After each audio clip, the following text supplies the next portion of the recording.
नमस्कार, सत श्री अकाल, अस्सलाम वालेकुम। मैं हूं न्यू इंडिया न्यूज़ के लिए वीरेंद्र चौधरी और आज आपको मैं जो अभी खबर बताने जा रहा हूं वो खबर अंगोला से आई है। उस खबर से पहले मैं बता दूं कि हाल ही में एक टीवी चैनल पर आरएसएस के प्रमुख मोहन भागवत जी ने कहा था कि जो समाज हिंसक समाज है वो अपनी समाप्ति की ओर है। तब मैंने उनके बयानों को बरबली लिया था कि मैंने कहा पॉलिटिकल बयान है, इसमें कोई खास बात नहीं है। पॉलिटिकल लोग विवादित बयान देकर के चर्चाओं में रहते हैं और चर्चाओं में रहने के लिए वो ऐसे विवादित बयान देते हैं। लेकिन आज अभी एक खबर मैं देख रहा हूँ, मेरे सामने मोबाइल रखा हुआ है, मोबाइल पर खबर है कि अंगोला में बैन हुआ इस्लाम, गिरा दी गई तमाम मस्जिदें। इस्लाम धर्म और मुसलमानों पर पाबंदी लगाने वाला अंगोला दुनिया का पहला देश बन गया है। इस आशय की खबरें अफ्रीकी अखबारों में विस्तार से छपी हैं।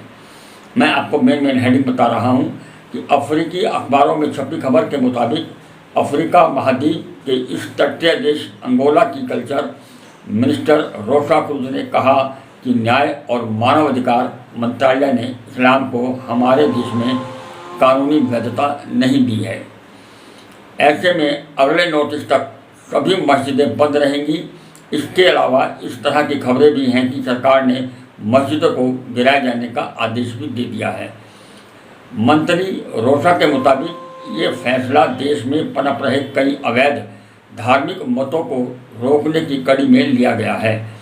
मंत्री ने यह बयान देश की संसद में दिया और कहा कि अंगोला की संस्कृति के खिलाफ जो भी मत है उन्हें रोकने के लिए यह जरूरी था। इस्लाम के अलावा और भी कई मतों संप्रदायों पर कानूनी रूप से बंदी की तलवार लटक रही है। इस बारे में मंत्री ने कहा है कि हमने जिन संप्रदायों की लिस्ट निकाली है उन पर सख्ती की जाएगी। इस फैसले के बारे में अंगोला की जो प्रेसिडेंट हैं जोस एडुआर्डो सांतोस ने कहा है कि आखिरकार हमारे देश में इस्लामिक प्रभाव के अंत की आखिरी शुरुआत हो चुकी है। यानी कि जो हमारे मोहन भागवत जी ने कहा था जो हिंसक समाज है अब वो अपनी समाप्ति की ओर है और ये इसकी शुरुआत अंगोला से हो गई है। अभी आप देखेंगे कि पूरी दुनिया के अंदर जो ये मुसलमान हैं,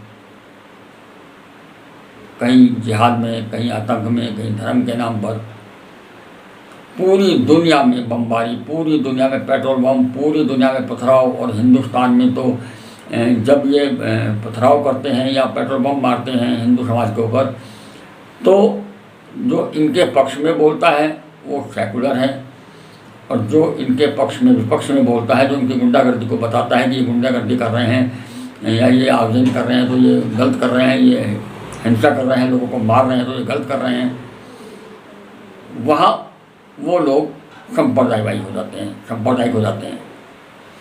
तो अब मुझे लगता है कि जल्दी ही भारत में भी इसकी शुरुआत हो सकती है, क्योंकि 600-700 साल से ज़्यादा तक हिंदू समाज, ब्रिटिश गवर्नमेंट हो या मुगल साम्राज्य हो, शोषण का शिकार रहा है। और भारतीय जनता पार्टी ने पहली बार, मैं भारतीय जनता पार्टी के हमेशा खिलाफ रहा हूँ, लेकिन भारतीय जनता पार्टी ने पहली बार हिंदू को जागृत कर दिया है और अब हिंदू समाज भी मुकाबले के लिए शायद मन बना चुका है। और यही मुसलमान अगर इसी ढंग से पथराव करते रहे और इनके नेता इसी ढंग से भाषण देते रहे कि सड़कों पे आओ, जैसे भी दारुल उलूम के मिसी ने कहा कि मुसलमान बुज़दिल नहीं हैं और हमारे ईमान में बुज़दिली नहीं लिखी है, तो साफ संकेत है कि ये लोग हिंदुस्तान में भी अब जंग चाहते हैं, गृह युद्ध चाहते हैं। और शायद ये बहुत गलत बात है एक धार्मिक गुरुओं को या इस तरह के जो शिक्षा संस्थान के चांसलर हैं, इतनी बड़ी हस्ती हैं, इतने बड़े बुद्धिमान हैं, और तो ऐसे लोग जब ऐसे बयान देंगे तो गृह युद्ध को कैसे रोका जा सकता है। तो उस गृह युद्ध के लिए शायद हिंदू मन बनाने लगा है।